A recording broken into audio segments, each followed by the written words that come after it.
எந்த ஒரு குழந்தைக்கும் வளரும் பருவத்தில் ஒரு பயம் இருக்கும். அதுதான் பெற்றோருக்கு பயப்படும் பயம்.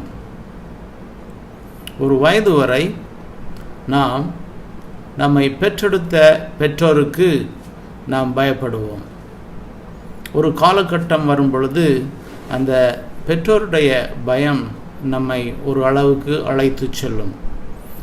இந்த தவறை நாம் செய்தால் பெற்றோரின் வீட்டில் நாம் தலை வைக்க முடியாது, பெற்றோர்களிடம் பதில் சொல்ல முடியாது என்ற ஒரு பயம் இருக்கும்.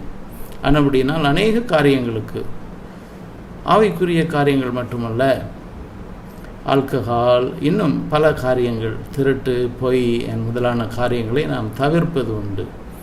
ஒரு காலகட்டங்களுக்கு பின் நாம் படித்து வேலைக்கு செல்லும் பொழுது பெற்றோர்களை விட்டு செல்வோம். அப்பொழுது எந்த பயம் நம்மளை வழிநடத்தும்?